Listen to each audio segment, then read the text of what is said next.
If you want to feel more connected to humanity and a little less alone, listen to Beautiful Anonymous. Each week, I take a phone call from one random anonymous human being.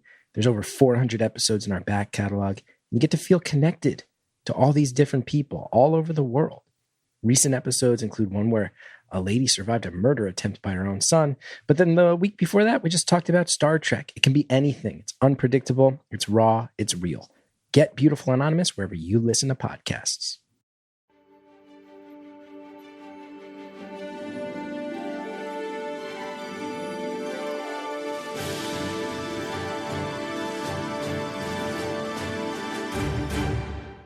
Hello, America. It is October 27th. I'm Erick Erickson. These are the four things you need to know this afternoon. Up first, the president had an MRI before heading out on his Asian tour. We don't know what the MRI was for or what it caused or what caused the need for it, but we know Democrats are seizing on this to point out he's the oldest person ever elected president in the United States, only barely surpassing Joe Biden's record of being the oldest person ever elected president of the United States. It is a remarkable juxtaposition, the coverage that Joe Biden got versus Donald Trump, who, by the way, has now been repeatedly to the Middle East, in fact, flying over for a deal, coming back to do the Charlie Kirk Presidential Medal of Freedom, now jetting off to Asia. The stamina that Donald Trump has compared to Joe Biden shows you the difference, and yet Democrats now suddenly relish the opportunity to point out any flub the president has, a man who speaks far more often, far more accessibly, and far more off the top of his head than Joe Biden ever did. And it just shows how unserious the Democrats are on this issue and how they're struggling to get the trust back of the American people. The story here is not actually about Donald Trump getting an MRI. The story is about the Democratic media response to Donald Trump getting an MRI.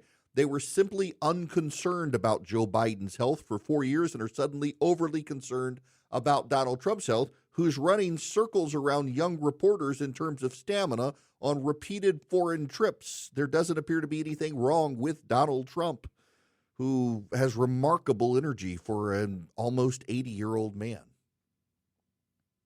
Mike Johnson, Speaker of the House, says Republicans are working on a health care strategy, but he's rejecting extending the Obamacare subsidies. He says we've got to stop throwing good money after bad money, and that everybody knows Obamacare is broken and we need to find a way to get around Obamacare.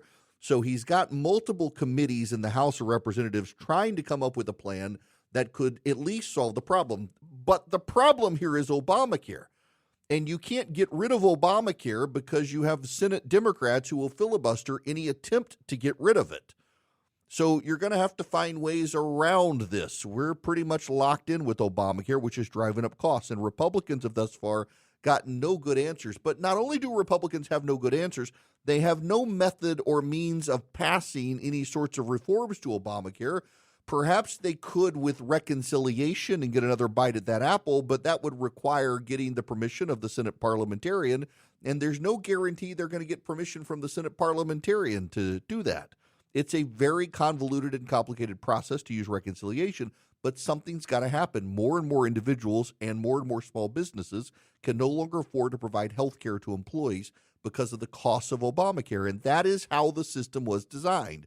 The Democrats designed it to drive up costs, to force Americans to consider a public sector, public service health care plan like the European models have, something that is not compatible with our way of life in this country, let alone the Constitution, which requires that health care be at a state level. Remember, Obamacare is considered a tax. It's not considered a health care solution. That's how it survived the Supreme Court review. Health care is within the domain of the states, and Congress continues to screw it up. I'm glad Mike Johnson and the Republicans are working towards some resolution of this, but they're going to have to fix Obamacare. That's the problem. Up next, a U.S. military helicopter and a jet fighter from the same aircraft carrier have crashed into the South China Sea within 30 minutes of each other on Sunday. They were on the USS Nimitz. It's headed home from the Middle Eastern theater, headed back to California. The USS Nimitz is going to be decommissioned.